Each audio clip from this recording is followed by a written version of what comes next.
Hello and welcome back to Retro Game Superstars, where nobody has yet won our maximum prize. So let's see if our next contestant can do any better. Please introduce yourself. Brian, but you can call me Zoidberg. And how old are you? Too old. And what's your favourite game? I'd probably say Monkey Island 2. And your specialist subject? Budget-priced video games of 1991. Okay, so you've got 5 minutes to answer as many questions as you can on your specialist subject, and that starts now.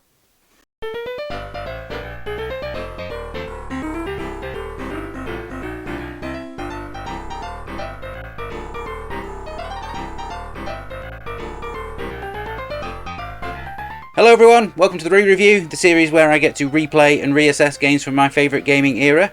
I'm Brian, also known as UKGN Zoidberg, and back in the day I used to write reviews for multiple magazines including GB Action, GamesX and Amiga Action. This series is all about revisiting those reviews, replaying the games and seeing if I still feel the same way. Opinions have always been subjective, but have mine changed in the 30 plus years since I first wrote them down?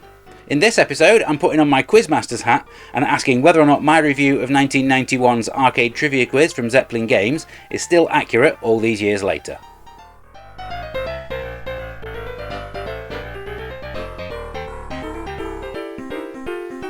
How many times over the years have you heard a games reviewer use phrases like "not even up to budget quality" or "not bad for a budget game"? For a long time, rightly or wrongly, budget releases were always treated as second-class titles, and it's something that kinda still happens today to a lesser extent with indie games. Back in the days when I used to play games on the ZX Spectrum, I used to buy a lot of budget games with my pocket money, mainly because I only got a couple of pounds a week and didn't have the patience to save up for a full-price title. Admittedly, there were a lot of stinkers, but there were some genuine gems too, such as 180 from Mastertronic, BMX Simulator from Codemasters, and Joe Blade from Players. Another memorable game for me was a side-scrolling shooter called Zybex.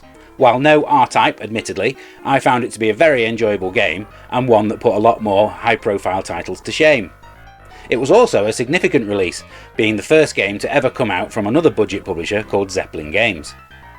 Based in Newcastle upon Tyne, they were founded in 1987 by Brian Jobling, who had actually started making games when he was just 14. Between 1987 and 1994, Zeppelin produced a whopping 43 games on various formats, including a lot of Amiga titles. Overhead racer Carnage is a personal favourite of mine, but they also made Blinky's Scary School, Santa's Christmas Caper, and, of course, Arcade Trivia Quiz. There were a number of labels used under the Zeppelin umbrella over the years, including both Zeppelin Platinum and Impulse that were used for full-price releases. These included the likes of racing game Vector Championship Run, and the licensed game based on the famed Aussie soap opera Neighbours. In 1994, Zeppelin were bought out by an American company called Merit Studios, and under the name Merit Studios Europe, they would produce the Super Nintendo versions of the first two Micro Machines games for Codemasters. In 1996, with the help of French publisher Infogrames, the management would buy back the company and they would become Eutechnics, a name that they have retained to this day. During the PlayStation era, they would make a name for themselves making multiple racing games, including Total Driving, Motor Mash, Max Power Racing and Le Mans 24 Hour. Then in the year 2000, after becoming a fully independent developer once more, they worked with EA on the incredibly divisive 007 Racing, a game which, in what seems like a missed opportunity, didn't actually feature any racing. I can't be the only person who thinks that a racing game using all the cars from the Bond films racing around some iconic locations would actually be a great idea. Apparently I am. After working with both Namco and System 3 on the Need for Speed inspired Street Racing Syndicate and PlayStation 3 exclusive Ferrari Challenge respectively, they would begin working with Activision on yearly games based in the NASCAR world.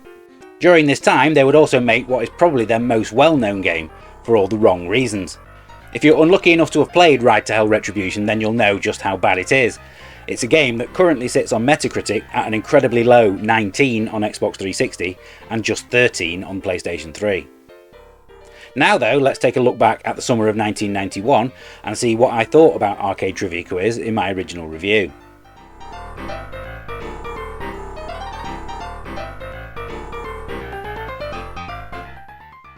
My review appeared in Games X issue 14 from July 1991, an issue which featured the world exclusive review of Jimmy White's Whirlwind Snooker, a game which I sadly didn't get to review.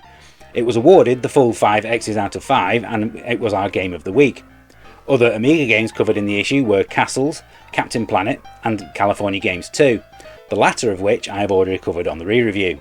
Budget games like Arcade Trivia Quiz were usually relegated to the budget section of the magazine, but for some reason this one was awarded a full page review of its own. Must have been a slow week. I liked the cartoon style presentation, but stated that the music could get annoying after a while. I also pointed out that, like most other quiz games, the biggest flaw was the fact that you would eventually run out of questions, although it did seem like there was enough here to last you for a decent amount of time. At a budget price, I can recommend this to anyone with a knowledge ranging from Robocop's real name to the chemical symbol for gold. I said that it was a surprisingly addictive game if you played it with your friends, and awarded it 3.5 X's out of 5. Presentation scored the highest with 15 out of 20, with gameplay earning 12 out of 20 and lastability 11 out of 20. Here's how my score compares to the 4 other magazine reviews that appeared at the time. Now it's time for the playtest. Are questions from 1991 still going to be relevant today? Let's find out.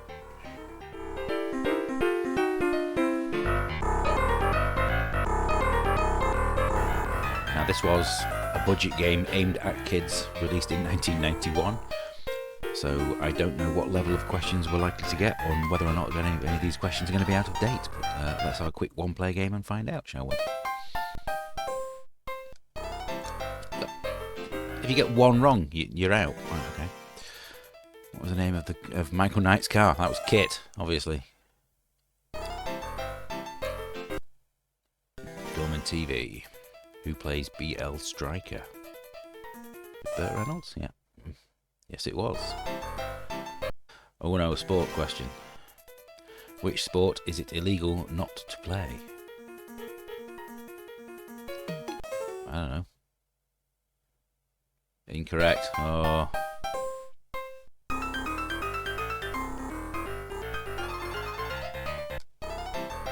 I do get to continue. Right, science question. The gestation period for an antelope. Oh dear. No idea. That would have to be a pure guess. Where do Vectians live? Isle of Wight, yeah. A sport question again. White Crusader competed in the 1987 Derby? No.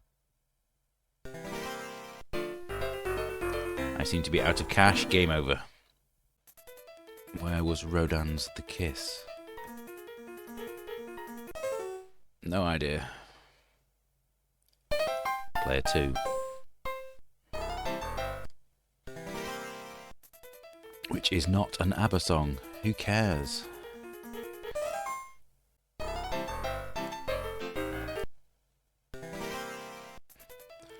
Surprise, surprise is presented by, that was Cilla Black. Whether anybody who's around today would know this, I don't know. Pizzicato. Plucked. Yes. I remember that. I used to play the violin.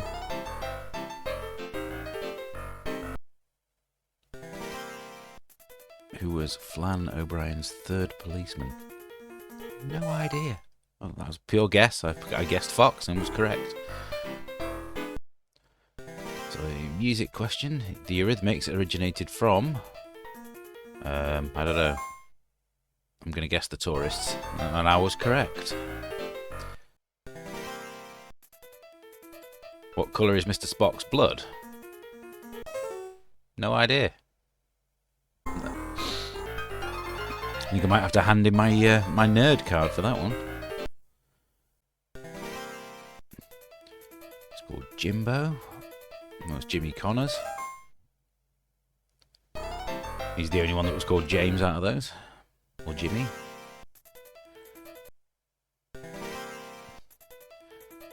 But seriously, that was Phil Collins. Shame on me for knowing that.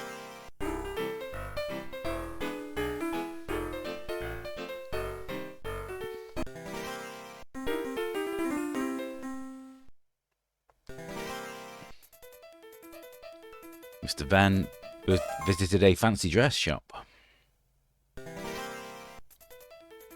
Sao Paulo is in Brazil. The larva of the fly is called a grub? No. Damn it.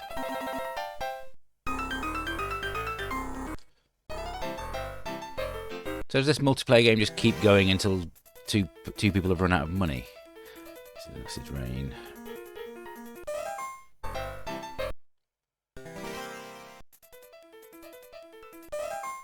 Fred Flintstone lives in Bedrock, obviously.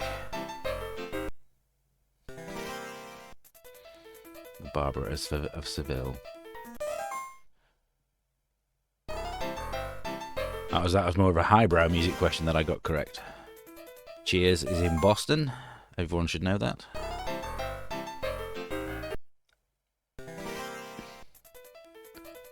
Idea, I can't remember. You do kind of panic because of the time limit, and that's a good thing.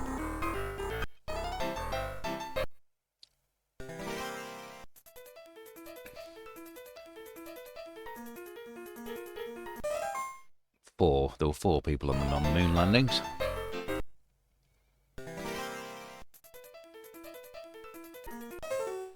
No idea. Oh, player 3 is out.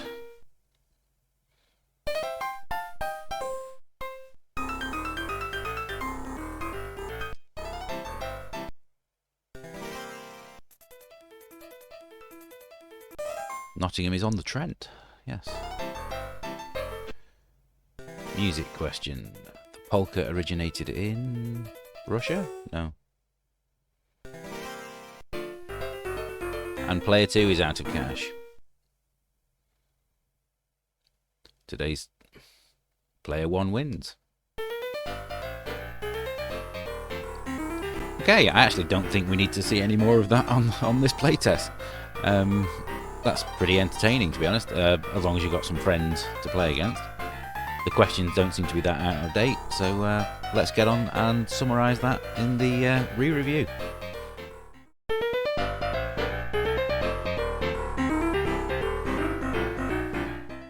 As a multiplayer game for 2 or 3 players, Arcade Trivia Quiz is a surprising amount of fun, with a good variety of questions to test yourself with. Playing it on your own, however, is pretty pointless, as it doesn't even give you any computer opponents to play against. It'd be like watching an afternoon quiz show with only one contestant. The best decision that the developers made, though, was to keep the time limits that you have for selecting and answering questions short, as this keeps it very fast-paced. You only need one joystick between all players, which is nice, and the controls are kept very simple.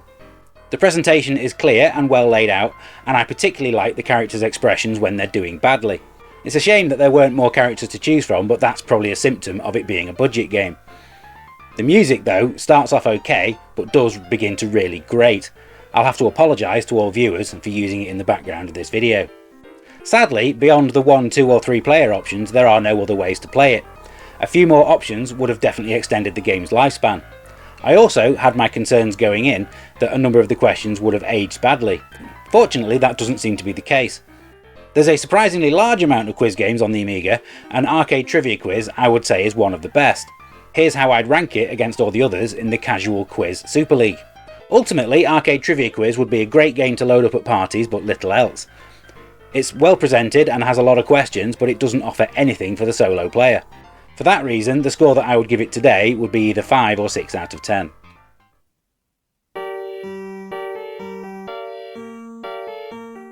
Thank you for watching this episode of the Re-Review. I really hope you enjoyed it. You may have noticed that there were questions about Amiga games dotted throughout this episode, and the answers are on screen now. How many did you get right?